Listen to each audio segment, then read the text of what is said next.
just give everybody about 1 more minute and then we'll start. Question, I think the chat function is actually off, so put your question in the Q&A box instead.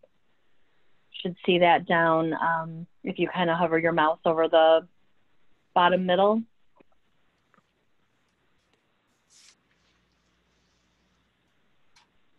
Mm-hmm.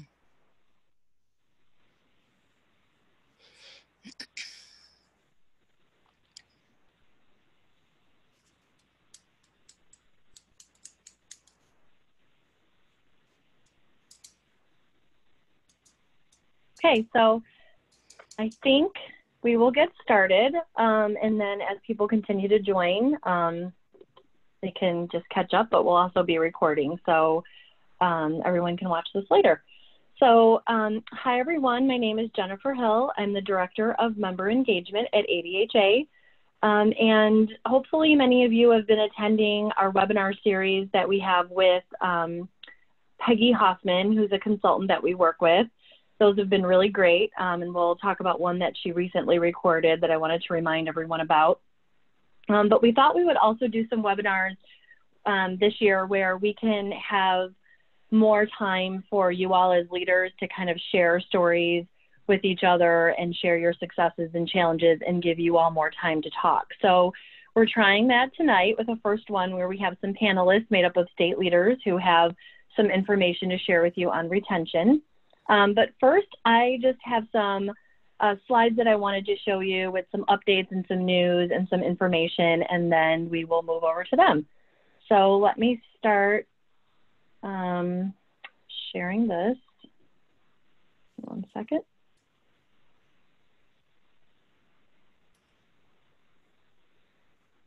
Okay.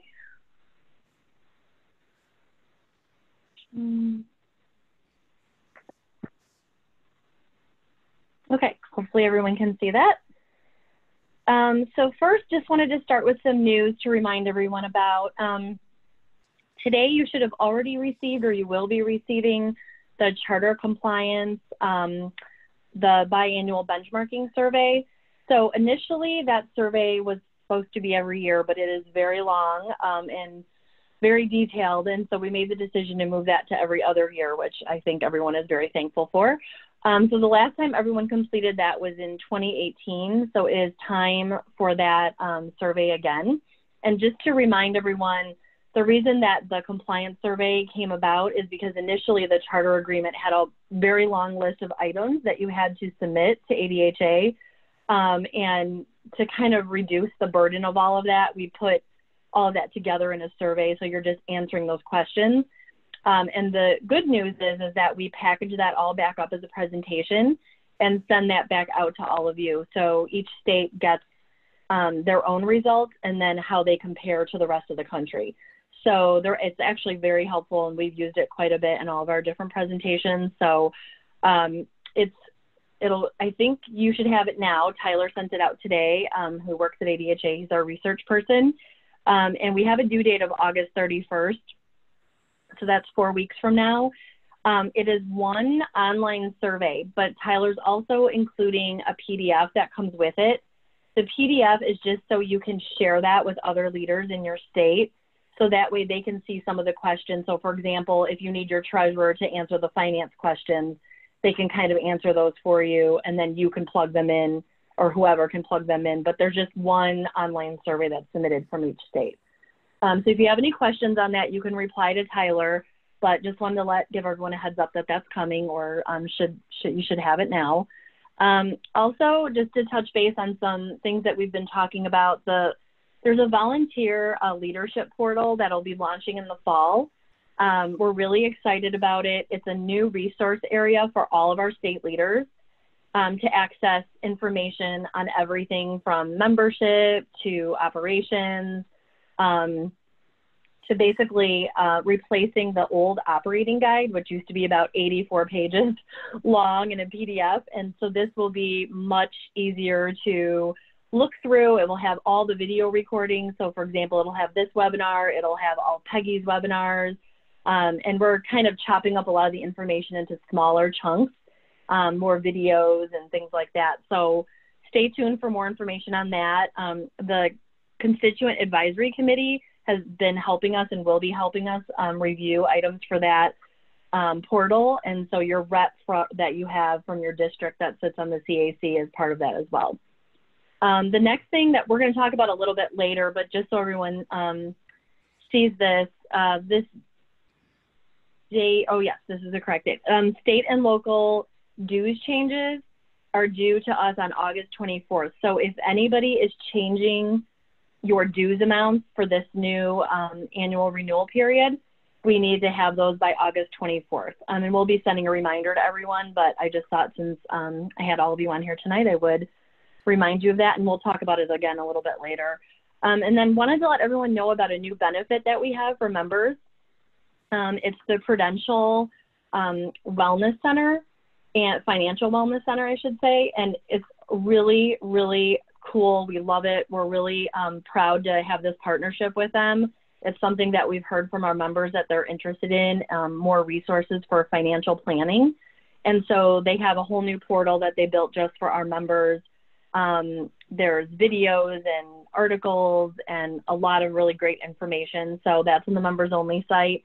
And we've been featuring it in different communications, but please pass that to your members when you're talking to them as well. And then real quick, so everyone knows we only have one cycle now, and that is just it starts in October. The due date is December 31st, and then members have a grace period, and then they're dropped on February 14th. So we're kind of reporting membership a little bit differently. So if you remember in the past, fiscal close numbers, and your states would get like a fiscal close presentation. Those used to be a combination of the previous summer and the current winter, and then they would be packaged together and you would get it around April or May. Now everything aligns with our fiscal close of June 30th, which is really great because it just makes it all so much more seamless. So we're working on your state presentations.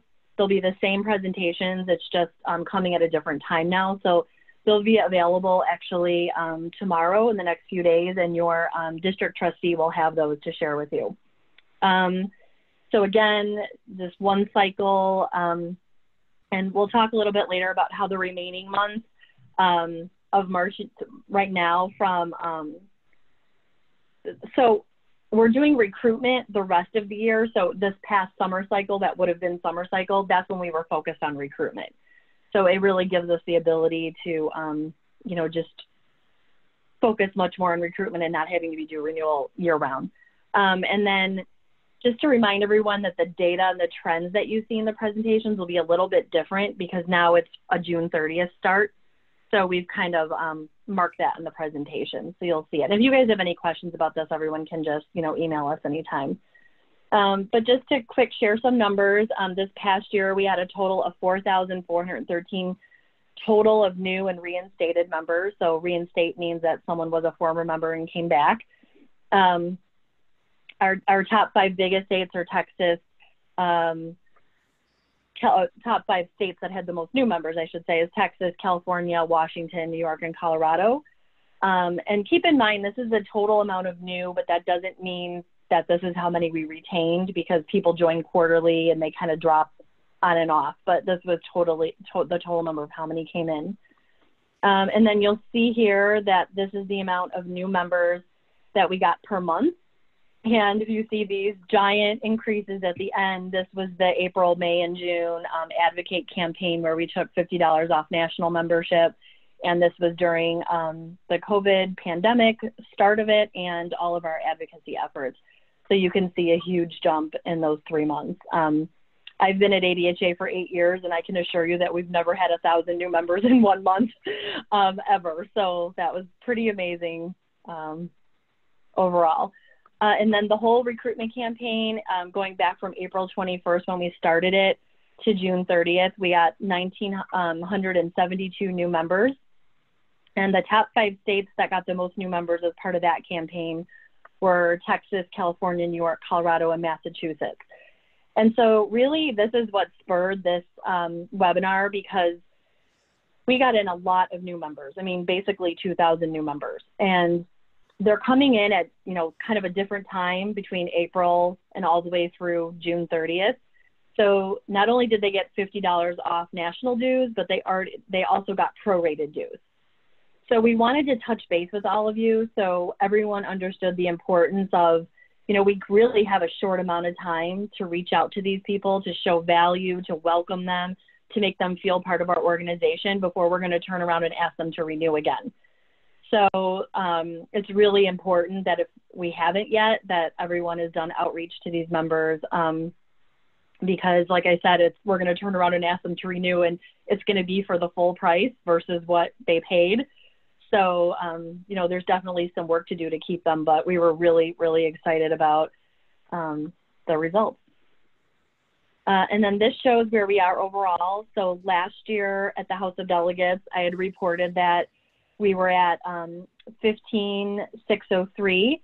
And so this year we finished at 15,898, which was an increase of 295 members. And I'll be honest with you all, if anyone would have told Kelsey and I that we were going to be ahead by 295 members during a pandemic when everyone was, losing membership, and we were really concerned about doing recruitment, we probably would have said you were crazy. So we were really, really excited that we had such a large increase this year. So just to take a minute to talk about retention, as I said, we really kind of have a short time for these new members, and all of these tips and things that I'm going to talk about, they relate to any time we get new members, and they should be a best practice that we always follow. But specifically, we just wanted to really talk about it now because we just had this huge influx of members. So how do we keep them? Well, one of the main things is that you have to think of retention and renewal separately. They sound the same, but they're a little bit different. So retention is something that is year-round. So think of it as, all year round, different touch points, different ways to engage members, different ways to recognize them, different ways to talk to them, whether you're surveying them or asking them to answer a poll or something on social media, and how you're welcoming them when you do see them in person, or when you can eventually see them again in person, just having that kind of welcome culture to everyone. So renewal, think about, is just during our renewal period, and that's more of an action where you're actually asking them to take an action, which is to pay dues and renew. Renewal, think of it more, retention, think of it more as just those touch points of engagement throughout the year. So that's kind of the difference that those are. So like I said, first impressions, they're huge. People just reaching out is the simplest thing you can do, and it goes a long way. A lot of times we hear back on surveys that members don't hear from one level of their membership, and that definitely I think plays a role in them choosing to renew or not. So even just a first impression of a welcome phone call or email, asking them to get involved. A lot of times all it takes is for someone to ask someone, and they're willing. And again, just, creating that culture of being welcoming and, being part of your community. Recognition is a big one. You'll probably have seen on ADHA national pages that we've done a Member Monday where we recognize a member every Monday on our social media pages. We try to welcome them or recognize them rather in Access Magazine and social media. We try to do something for them at the annual meeting, and recognize anniversaries and birthdays as well. And then follow-up, the first year is really the most critical. So just so everyone kind of knows a stat, associations across the board tend to lose around 40% of their new members after the first year. So if you can keep a member to stay on past that first year, going into their second and third year, the percentage goes up exponentially of how long they'll stay a member. So it's really getting past that first year. That's where we lose. I think last year we were up to like around 48% of our new members we lost in that first year. So what does that tell us? It tells us that they're just not seeing that value in that first year. So that's really where it's important to concentrate a lot of your efforts. And then, how do you involve your components? And I'll say, how do you make sure your components are doing what you've asked, because I know throughout the past, I'll have a lot of states that say, well, we divide up the list and we have all of our components do it. But then when I ask if they follow up to make sure or to get feedback on what they heard or what the components, experienced or did, they don't have that. And then they say, that's a good point. We probably really haven't followed up. So that's just something to note as well.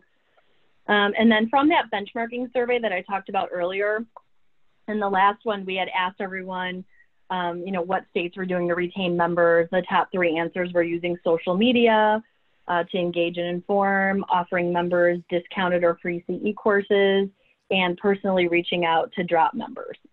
So that was some answers that they gave. And then other answers that they had given in being successful in retaining members, they indicated that personal contact was effective, offering more opportunities for CE, utilizing technology to inform and engage. That's a really, really important one. And Colorado recently has done a really great job of that. Hosting their annual meeting, improving channels of communication, on-site membership booths, things like that. Reminding members that they are appreciated. That was a really good one. And that's something that I think we overlook. So lastly, just wanted to let you know what we're heading into, so what you're all preparing for coming up.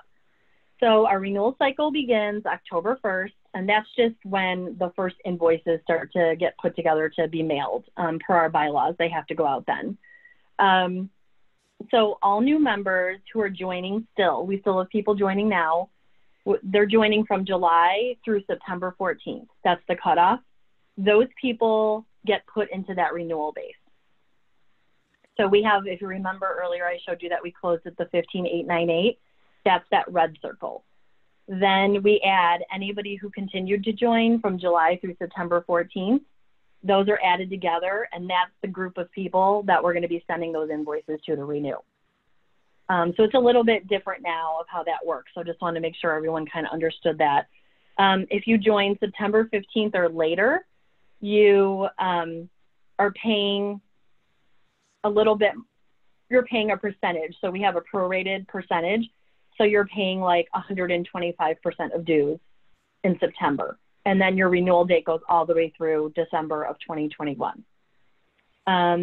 Then just, I'm not sure if everyone is aware of this, or if your trustees have shared this, but our board approved an actual dues reduction. So ADHA is reducing our national dues by 5% to 202. So dues have actually gone down this year. And like I said earlier, we didn't change this date on here, but the state and component dues changes should be to us by the 24th. So we're encouraging states to consider a dues decrease as well. The reason that we decided to put that forward is just with the effects of the pandemic and so many of our members, being out of work. We did several things where we postponed quarterly dues. We postponed the second quarterly dues payment to try to help people out. And we just thought, taking a reduction in dues would just, help our members out during this time. So I definitely wouldn't advise a dues increase at this time.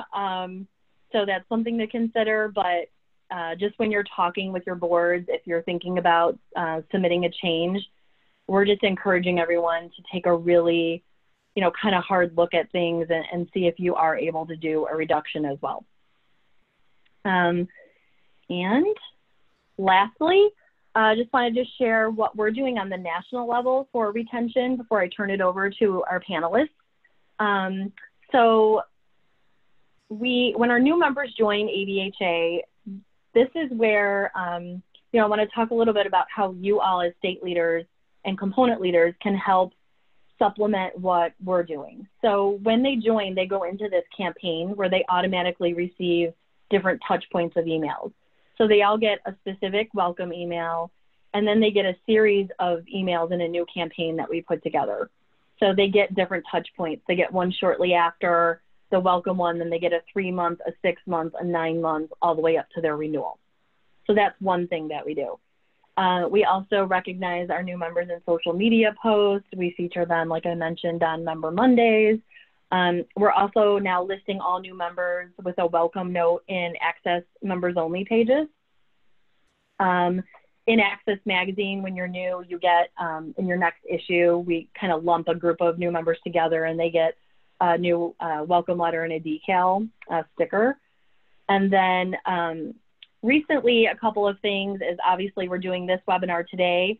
And then the states received a webinar, a retention webinar from Peggy Hoffman on how to retain members. And that is here. So if everybody has not seen that yet, we sent that out. It's really great. We asked her to do one specifically on retention, and she has some really helpful, great tips for everyone on what to do. So I really encourage you to check that out if you haven't watched it yet. And if you can't find it or have any trouble, just let us know. But it's on the members only site under resources, and you'll see the volunteer leadership videos. So if you haven't yet, please check those out. And if you have any questions on any of the info that I shared or any of the stuff coming up, just get in touch with Kelsey or I or our team. And now I would like to turn it over, stop sharing, to our other panelists. And I'm going to let Kelsey kind of organize this part and let you know how to put questions in. So Kelsey, I'll pass it to you.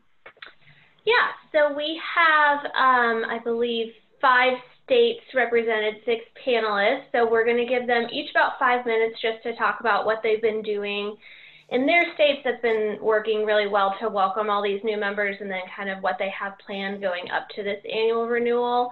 So I'm going to give them each about 5 minutes, and then we'll have a general question and answer at the end. If you do have a question while they're speaking, you can go ahead and put it in the Q&A, but I'll be kind of keeping track of those and we'll address them later just in the interest of time. So up first we have Evelyn Hobbs from Washington. Hi, everybody. I'm happy to be here today. I'm speaking to you from Sequim, Washington, which is out on the peninsula. I can stand in my front yard and see British Columbia from here. It's very beautiful. I am one of 3 state co-chairs for our membership, and we have 14 components in the state. Just to give you a little background, we are working directly with our trustees, and several of the components do have their own membership chair. So we're trying to make sure that we're in contact with both the trustee and the chair. We too have kind of divided our 14 components among the 3 of us at the state level. Currently, we've got 981 members, and so we were very excited to have a really good year taking in some new members. Now it's about retention and continuing to recruit new members. So I'll just fill you in a little bit about some of the strategies that we are working on. We've just completed our action plan with the objectives for next year, and 2 of the objectives are 1, to retain our yearly membership at least 85% or greater from the beginning to the end of the year. And the second one I wanted to speak to is to increase our full membership by at least 50 net new members or more per year. In other words, we want to be sure that we're not simply counting numbers, but that we know we have retained the same individuals. So we're not just looking at it from the numbers perspective. But strategy-wise, some of the things that you have just heard about are things that we have tried to incorporate.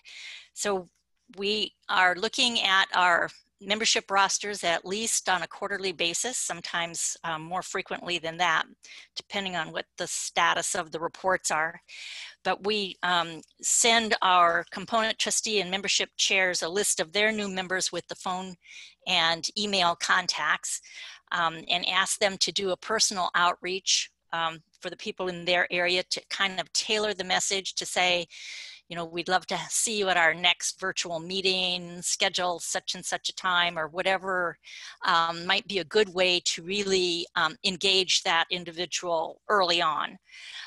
Along with the contact information, we send a copy of the tip sheets that we got from the ADHA webinars, boarding new members, onboarding new members, and stay close to members, and also some of the sample messages that we've used over a period of time that seem to have the greatest impact.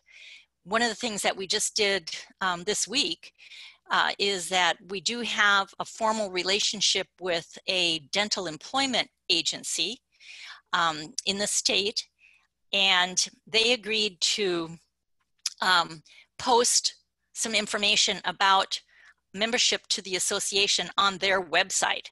So we tailored the ADHA membership information about support from 3 different levels, state, national, state, and local, and kind of prefaced it with some fun little questions. Do you want to stay current? Do you want to save money? Do you some of the things that you want. What do you want? So we're looking forward to seeing if we're going to get any inquiries into our membership for the association as a result of having kind of partnered with this particular agency. We do have a quarterly newsletter that we produce, and in each of those newsletters we list the names of the new members. This last time we had 58 new member names to put in, which is kind of fun.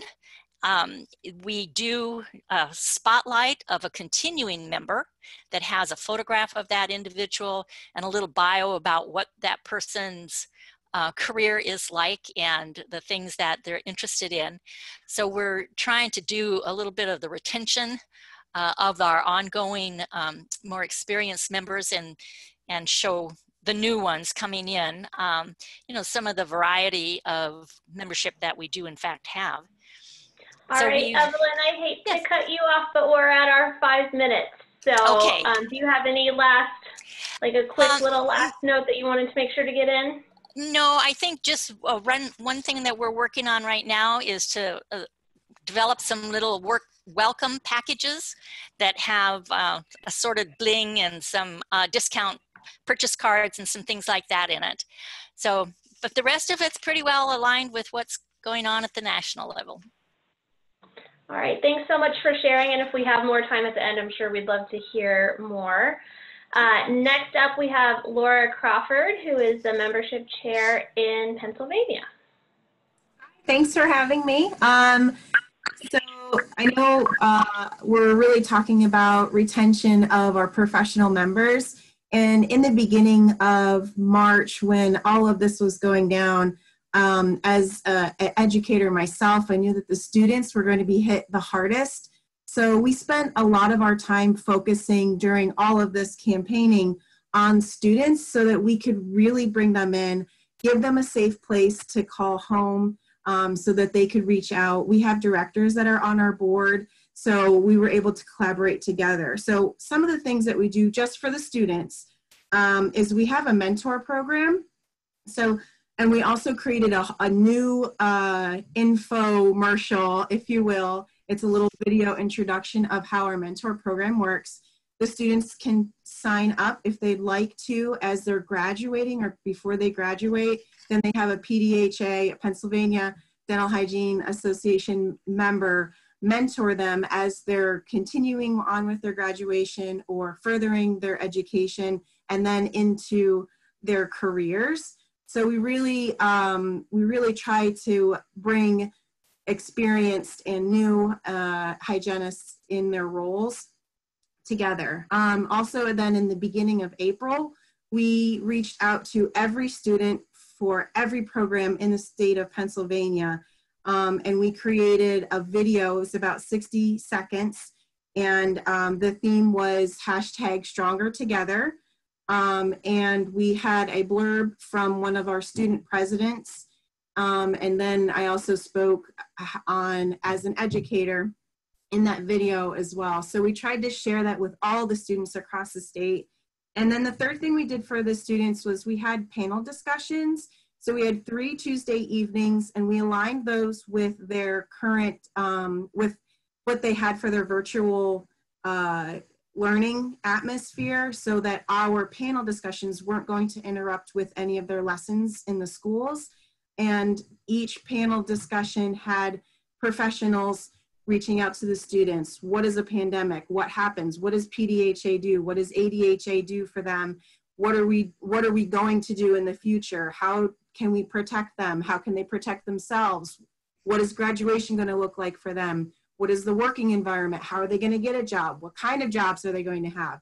So we had a lot of different people that were very experienced. We tried to include at least 1 to 2 past presidents and current president in those panel discussions, so that we had a new face and a leadership to have them look up to. Now for professional members, I can't say strongly enough like how happy I am that we have this volunteer portal, because I've been living by that operating manual ever since I started as member services chair a couple of years ago. And you're right, it's long, there's a lot to go through. So we've just pulled a lot of snippets of things from here to there. So we pretty much align with ADHA. Phone calls, we made a new script for voicemail. So if anybody wants to know, it's very casual script. You basically just introduce yourself, that you have the different platforms that we use. Make sure you check out our website, which we are completely revamping. So those little video introductions that we do for the student mentor program, we're also going to do that for every committee that we hold as leaderships in the state. So anybody that's a member knows what we're doing for them. Then we also send letters to non-renewed members, and we make the phone calls. The coolest thing that I pulled from our last meeting was the dental hygiene happy hour. And we found that one of the directors in our state was doing this with the students. And then they were having dental hygiene happy hour with their other faculty members as well. So we did this as a state. We had a little over 100 attendees for our first dental hygiene happy hour. It was a completely open discussion. It was kind of a loose book, but we had 3 topics that we were going to focus our attention on. And then wherever the discussion led us, of course, it was all about PPE at the time and safe practices. Then we had our ADHA annual session kickoff happy hour. So it was a Mardi Gras theme. Anyone that signed up, we sent them a gift. And the gift was little paper butterflies that had seeds imprinted in them. So they got 3 butterflies, past, present, and future. So they were supposed to see growth from change, from everything that's been happening. And then we had gifts, we had games, we sent the rewards and certificates. It was like, guess how many Mardi Gras beads are in this shaker, so we sent that to the person that guessed, and they were like 5 beads off. It was amazing. All right, Laura, you're at your 5 minutes, but is there any last minute thing you want to slide in? Just that I think it's important too that our next initiative is to get a survey of our members. How would they like to be, what's their best communication? And that we really try hard to send flyers with information, valuable information, our communication platforms that we use just for the state, our directory. We're trying to upload photos of all of our leaders and all of our volunteers so they have a face to go with the name, and sending postcards that are nice and shiny as a reminder that we're here and to promote something big that we have going on. Yeah, that's great. And your rosters every month. Yes. And I will say about the state or the survey you were just mentioning, that's great. And you can always reach out to the ADHA staff. Like Jennifer mentioned earlier, we have Tyler Dempsey on staff, who's our research coordinator. And so he can help with state surveys as well. And before we move on to Amber, I think Jennifer said that she wanted to chime in real quick. Yeah, just I'm glad, Laura, that you brought up the survey that I had mentioned to earlier. Is we try to be a very data-driven organization. So almost all of ADHA's decisions are based on data. And so gathering data from your members is really important, because if you spend time trying to figure out how they want to be reached, or what you're going to provide to them, or what new benefit they might want, you really need to get that input from them to help you, prioritize and know where you really should put your focus. So I cannot stress strongly enough how important it is to do some sort of member survey of your members and your non-members in your state, to find out what they're looking for and how you can address their needs better. So that is a huge piece in all of this too. So I'm glad you brought that up, Laura. Yeah, thanks. Okay, so next we have Amber Lovatos, who's the member chair down in Texas. Yeah. So to give you an idea about Texas, we're pretty large.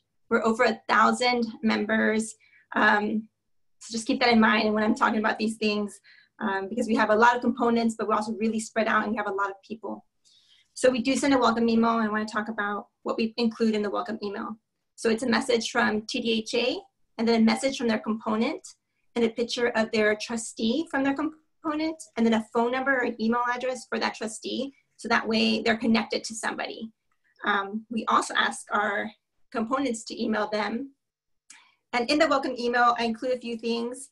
I include a ADHA and TDHA benefits flyer with the different benefits that we offer.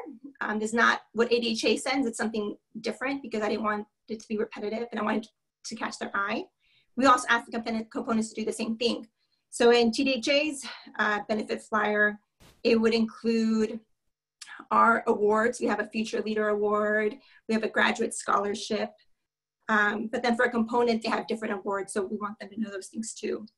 It also includes a link to our calendar, and our calendar is linked to all our components' events. So if they click on there and the components are updating it, it should have everybody's events. So I email the trustees usually at the end of the month. On the 15th, everybody gets their roster from ADHA. So then on the 30th, I email them a new roster. So that way, twice a month, they're getting communication of the rosters and new members.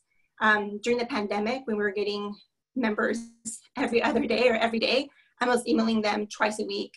And so emailing members, new members, that often.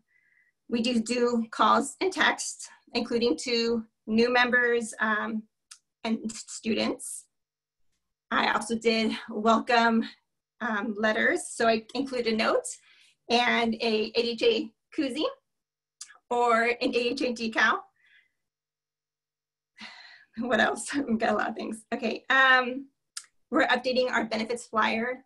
So we're going to try to include new benefits. So we had a kind of a beginner award and kind of a more experienced award, and trying to find something for mid-level hygienists. So we're going to mimic the awards that ADHA offers. So we're going to have milestone awards. So for hygienists who have been members of TDHA for 35 years, they're going to get recognition award at our annual conference. We're going to do a clinicians award, excellence award. We already offer the Future Leader. We're going to offer a community service grant, just like ADHA does. We made a member why we are members video, and we used that during the campaign with the $50 off. We now took that off, and that's going to be, that video is going to be shown in all our component meetings. We've done some web series. So we've done yoga, mixology class. We're going to do some painting classes. We're going to do a new member Zoom meeting. And then in the fall, we're going to do a web series on non-clinical jobs, on hygienists who have gotten out of clinical and how they've done that. And that's going to include a webinar by Doug Perry on resumes.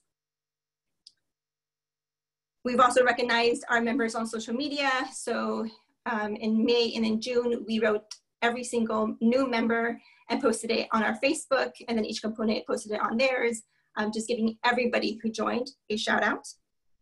We've designed and ordered pins for TDHA, so like pins that you would pin. And we're going to be giving those to all our delegates, whether it's virtual or not. They're going to be getting something from us in the mail. We've made postcards with our benefits. So it's something, instead of a flyer or a piece of paper that they might throw away, it is just a little cardboard that they can put in their purse and hopefully they'll look at with their benefits. We're going to mail this out to all of our 1,000 members so that they remember, so that they know what their benefits are. We're also all right, Amber, you're at your 5 minutes. I hate cutting you guys off because you're all saying such great stuff. I just want to make sure we get to everyone. So is there anything, any last minute thing you want to throw in? Just try to engage with people, especially on social media. Sometimes just offering them something to join your social media, especially if that's how you're communicating with them, to do it that way. We've also looked into getting an app for better communication. That's it. Cool. Thanks. All right, thanks. All right, so next we have Julie Cady, who's the treasurer in Massachusetts, and Virginia Hero, who's the president-elect. I hope I said your last name correctly. And they're going to tag team since they are both from Massachusetts. So I'll turn it over to you guys. Okay. I'll start because I'm going to talk about the members, the professionals. So we did make welcome phone calls, and we invited our new members and reinstated members to a virtual meetup. We had a couple dates in June, although we didn't really get a lot of people. We did add some videos to our website on how to navigate the ADHA website, how to navigate the MDHA website. And we included a video of the executive board all welcoming the new members and saying, you know, why they thought membership was important and thank you for joining.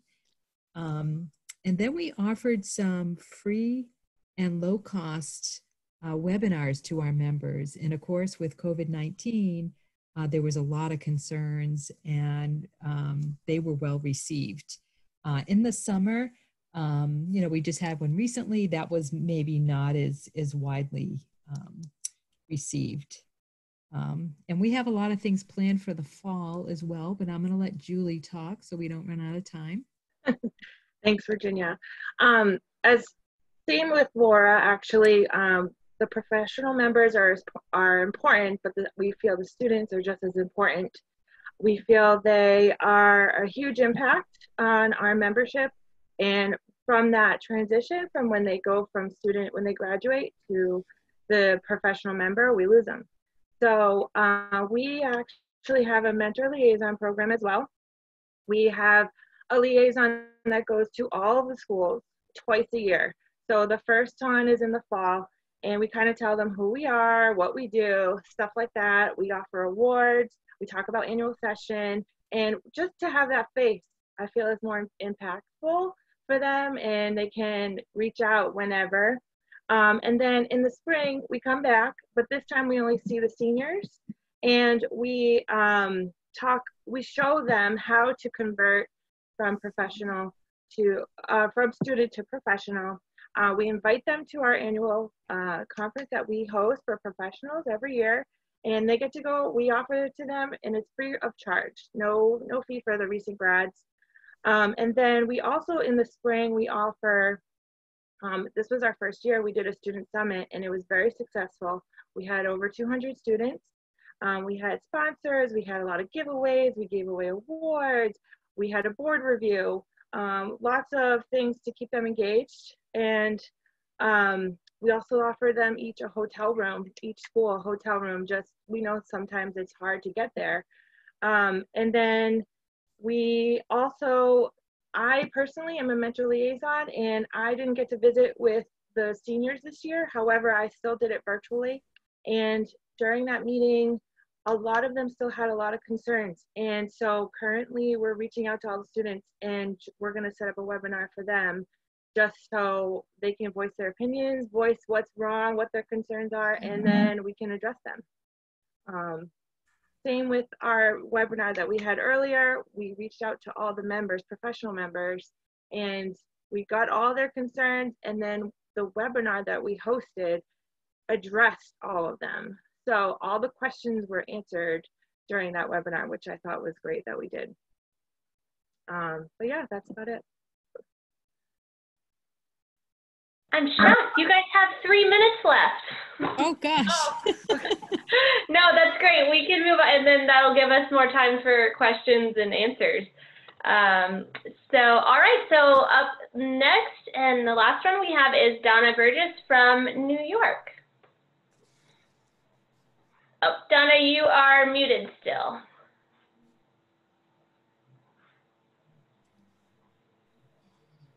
Do you want me to unmute you? No, I got it. Okay. Hello, everybody. I'm from District 2 of NIDA, and glad to be with all of you ladies. Great ideas. I'm writing and taking notes. I'm glad it's recorded. I would say philosophy, a change of philosophy and perspective was foundational to our membership development and success, retention, and gaining members. And prior to COVID or anything happening, when I came on as president in January, that was my goal, is to look at our philosophy and mission of how we were going to gain members and retain members. So the traditional model, I guess, was more a triangular, where you had more of a linear approach or a hierarchical approach, which are usual committees, and then people on each committee. We took, and this would be foundational to everything I'm going to say, that would transcend everything we did, would be relationship building. It was all about relationships, getting to know each other, getting to build relationships with each other as a board, and then identifying our gifts and then enhancing those gifts as we took on different projects. So we focused on a project-driven approach with maintaining those relationships.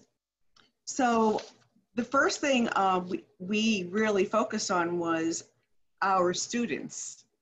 They were going through a lot of challenges, as we heard from the other ladies, and we developed webinars. There was a lot of desire for ongoing education, so we launched an HPV webinar in February, and this was free, and it drew a lot of students and a lot of members that we already held. And then the second one we did was on, after COVID hit, we did COVID What's Next? And as we looked at that graph earlier, we saw a big spike and an increase in members. And then we said, okay, how are we gonna retain these members? So we wrote personal letters to each one of them and reached out to each of them. We made phone calls. And then tomorrow morning, we're launching another webinar, and that is going to be Now That You Are Back to Work. And we're already getting a lot of feedback from that. In fact, one of our webinar developers is a hygienist, but she wasn't an ADHA member. And what she saw was the amount of advocacy ADHA was doing and our NIDA was doing. She says, I'm gonna become a member. So she signed up yesterday. So there's that value. So I would say the strength was advocacy, reaching out with e-news, social media, student advocacy. I had personal phone calls with chairs, college directors. What was key was working with the educators. We bridged relationships with the educators in New York to help them with their mannequin assessments that got approved. And that was a real victory for the students. I was invited to a pinning ceremony for the students. We were able to do that virtually. That was huge. We're constantly getting feedback from the students, and we're really excited about that. With the students, a lot of student interaction. We do member spotlights with our newsletters. I mentioned that we did personal letters. Let's see, what else am I missing? We're working on our virtual Empire conference coming up in November. and we're already communicating to our members, and we're excited about that. We've already put together soon our platform, and we're lining up speakers. I would say my biggest challenges and our organization's challenges would be, now we're working on reaching out to directors in each of the components to build relationship with them and bring in, have virtual meetings with each one of those people to build up our membership. So that's our new challenge, to reach out to like their weaknesses, identify their weaknesses and encourage them.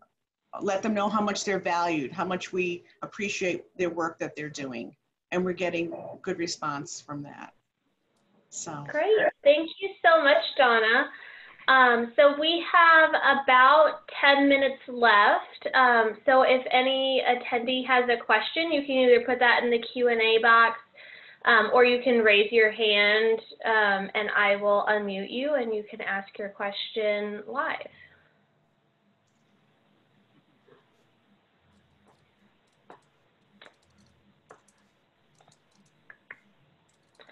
All right, I'm not seeing any come in. I did get one earlier that I'm actually going to turn over to Jennifer that asked, what is California's status as far as reinstatement to ADHA? I think this one came in when we were looking at the map and the overall membership slides. Yes, so despite ADHA's continued outreach, our leaders have been going out to visits in California for the last few years, trying to keep those lines of communications open with their leaders. The last attempt, we received no response. So at this point, California has not indicated that they're interested in coming back to ADHA. So that's currently where it stands. And ADHA will continue to serve all of our members there. They're still our second largest state, which is pretty incredible. And there's a lot of opportunity in California. There's quite a few hygienists there. So we will continue to look at opportunities to engage with members there. But as of right now, they have indicated that, you know, they're not interested in realigning. So that is where we stand. But if there's no other questions, I actually have a bunch of questions for everybody, so I can ask them. But a couple of things that I heard that I thought were great. Evelyn, the package that you said you were going to mail out, is that something you're going to mail to all your new members on a regular basis, or just kind of this new influx of members, or? Well, we're just getting started with the new members, but I do think that we're going to continue through this. We're building our budget around that. I think we've got quite a number of resources for some really fun free things, but we want to be able to purchase some items and to hold a little drawing for an expensive, whether it's a piece of equipment or some type of an award or whatever. So we're just working on that budget right as we speak. They're due in tomorrow. So. Gotcha. Okay, I'm glad you brought that up because that's a really good point about budgets. And I know Amber and I talked a little bit about this too. And, you know, this is something I know all of you as volunteers might not be something that you deal with on a regular basis, but it's really important to think about. So for example, at ADHA, our team sits down and we plan out our year. So we say, okay, we know we're going to send postcards out 3 times a year, and we have a list of 40,000 prospects. So we know how much and that is how many we send actually. Don't forget ADHA National is doing all of the recruitment and retention, and including all of the non-members we have for all of your states. But that's a general overall ADHA message. So that's where a lot of the things that Amber was mentioning are so important, to get that specific information from your component and your state, because most of our members are making their first connections on the component level. That's really where it's happening. You know, we have only our annual conference and maybe a few in-person events a year, but that connection's really happening in the local level. So while we're sending out general information, it's important for the states and the components to follow up. So I really like what Amber said about having that first email. So for example, there shouldn't be then any member who says they didn't hear from national, Texas to state, or their component, because we're sending them a welcome email and Amber's making sure they get an email from Texas and one from their component. So that shouldn't be any kind of complaint that we have, that we ever hear from a new member in Texas. So that's something easy and simple that everyone can do that just eliminates that issue right there. And, a lot of people join and they're kind of like, all right, I don't really know where to go or what to do. So getting that contact to someone in your local area, that makes all the difference right there. And I love that they put a picture. Some other things I've seen other states do, like New Jersey, they had each time they have a change in their officers, they have each officer film a welcome video of themselves saying like, hi, I'm the new president-elect. I'm so excited to be part of New Jersey. I can't wait to meet a lot of you. That was really great. I've seen boards, take a picture together and introduce themselves on social media. Anything you can do like that on social media to put a name to a face and a personal connection, like a lot of you were saying about that, especially Donna, you were saying about relationships.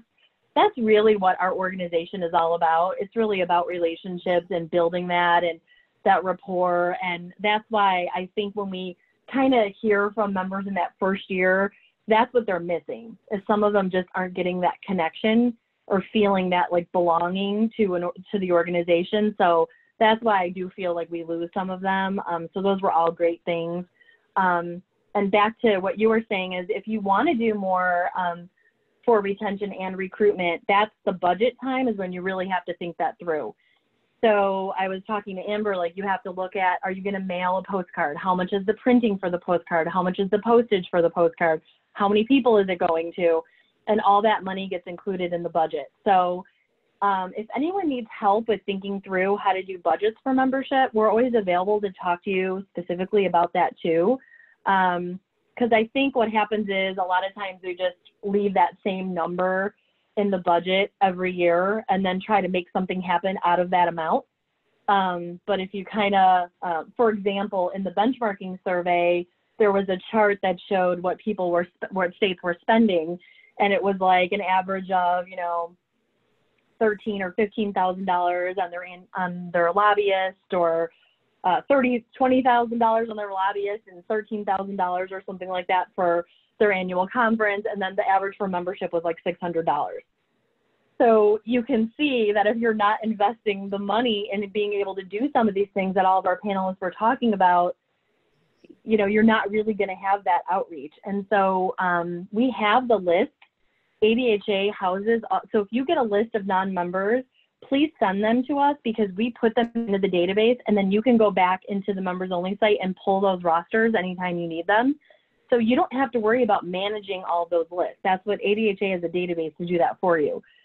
So anytime you acquire a list or have non-members attend something, just send that over to us and we can get those put in for you. And then that way you can pull them. But yeah, I really liked some of the items that all of you mentioned. I think those were important: relationships, budgeting for membership, and all of the outreach to me is really important. So I thought you guys, and students, everyone's really focused on students.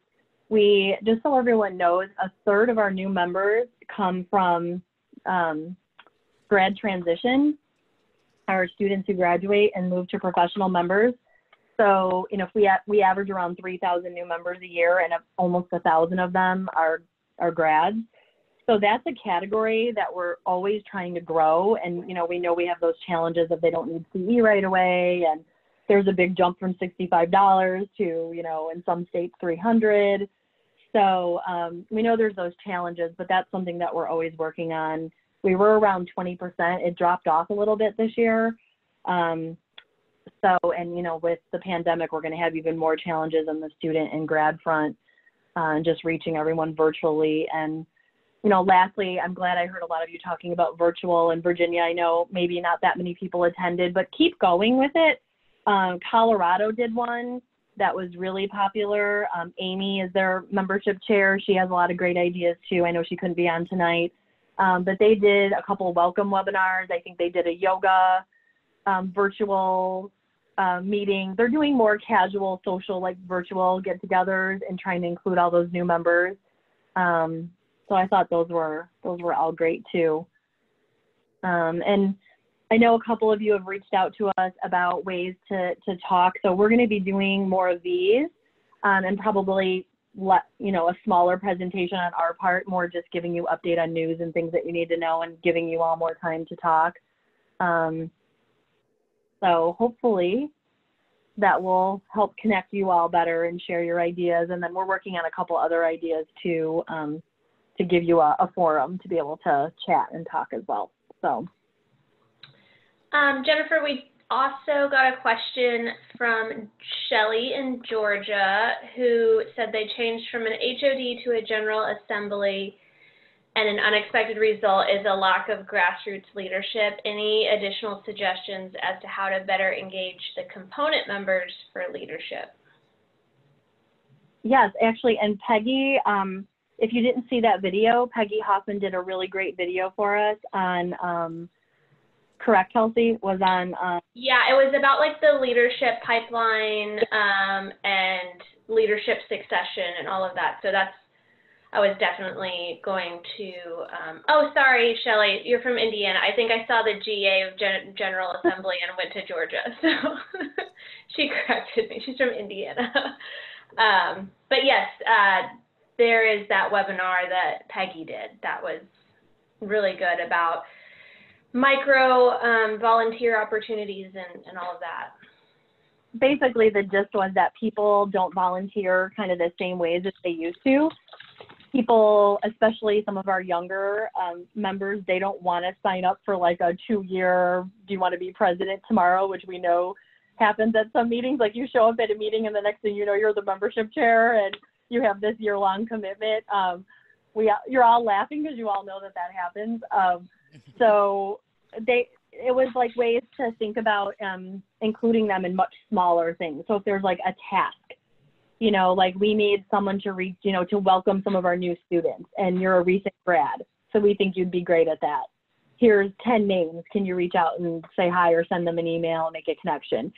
People nowadays tend to like to volunteer in smaller chunks. But that kind of gets them in, and then once they get to know people, that's how you build, that pipeline of them wanting to do some longer engagements. It's not great to get them right in and say you're going to be president tomorrow, but Laura, did you have a question? I just wanted to comment on that real quick because we ran into the same exact thing. So what we are doing, we weren't able to do it this year because we decided that it should be a live event, but we actually have a leadership development retreat.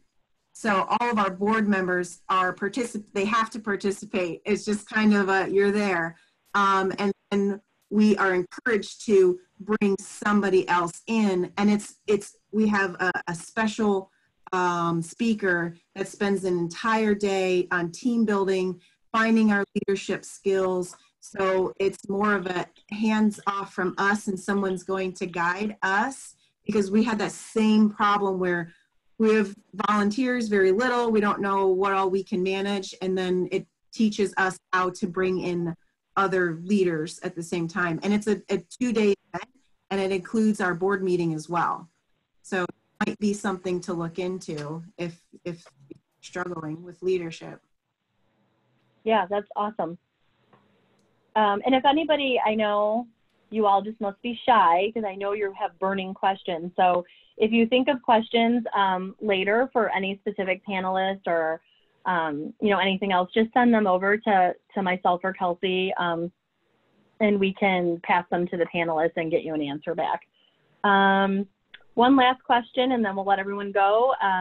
Catherine had a question about the $50 off, and is that telling us that the dues are priced too high and that you're hearing that dues are too high? So as we all know, the number one thing that we hear is that the cost of dues is too high. And so Peggy had some really great tips on that in some of her webinars about overcoming that cost issue, explaining a lot of people don't understand the 3 levels of membership. So that's one piece of it.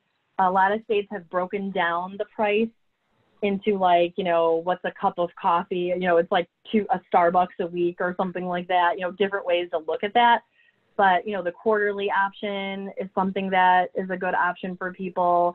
But yes, we did a 20% off membership, which was a national membership, which was around $42. And then when we did the $50 off, that seemed to resonate better than the percentage off.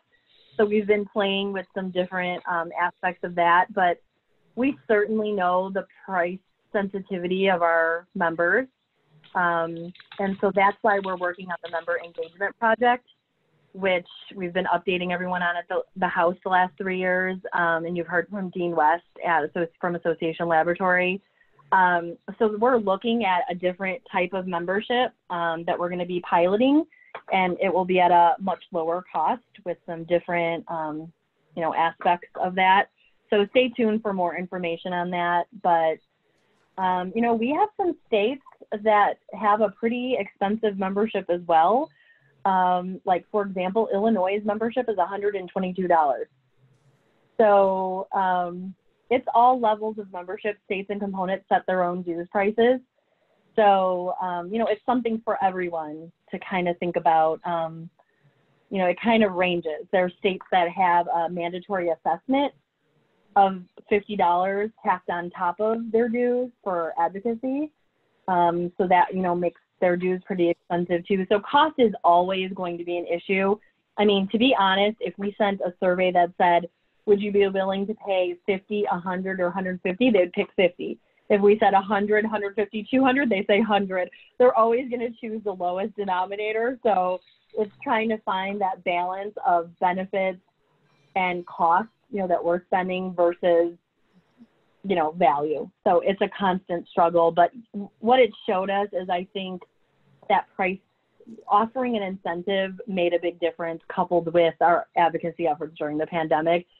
All of that together just resulted in this crazy amount of new members that was just, it was, I mean, we never were expecting that. I mean, we didn't even know how to tackle recruitment at that time, because everyone was out of work and we still wanted to reach out to non-members and, you know, encourage them to be a part of our organization, but how are you going to ask them to pay money when people aren't working? So it was a very difficult thing to try to figure out in a very touchy time. So we worked with our marketing firm, and, you know, with Ann Lynch and her advocacy efforts, we were able to just kind of package that all together, but it was very much a soft sell. And it was kind of like, you know, hey, we're also just reducing dues during this time. We understand cost is an issue, and it worked out. So we will be looking at ways to do some things different in the future, but stay tuned on. So I think was that the last one, Kelsey? Yeah. Yeah, it was. Just Shauna saying it was a perfect storm. It really was, and basically pure panic on our parts of what are we going to do. We were very concerned, so needless to say, we were very happy. But now I'll leave you on the last note is going into our renewal period. We're definitely looking to all of you to help, you know, on your level with trying to retain all those new members that you got and try to make them feel welcome so we can have a great renewal. That's our next step. If we can knock this renewal period out of the park and start our next recruitment campaign, you know, we'll already be kind of building. So that's the goal, is to kind of build on this and not go backwards. Because, you know, if you're losing members and then you're getting new members, you don't get enough new members to overcome the ones you've lost. That's how you continue to go down. So this is like our chance, I really feel, like continuing that lever to go up. So we're excited. We're here to help. Anything that you guys need. Julie, do you have something? I just want to say, I feel like right now is our time to shine. Yeah, I agree. It is. We just got to keep going up. Like, we got everyone in, and we're going to continue to get new people in, so we've got to keep going up. But anything, if anyone wants to talk about membership specifically in their state, or you have a new membership chair that needs help, just reach out to us directly and we can schedule a Zoom call with you anytime. And stay tuned for more resources coming from us. Okay, we're a little bit over, sorry about that, but thanks everyone. And if you have any questions on this, just email us. Yeah, and thank you to the panelists for sharing. So Thank you so much to all of our panelists. Thank you so much. Thank you. Bye. Thanks. Bye. Bye. Bye-bye. Bye. Bye.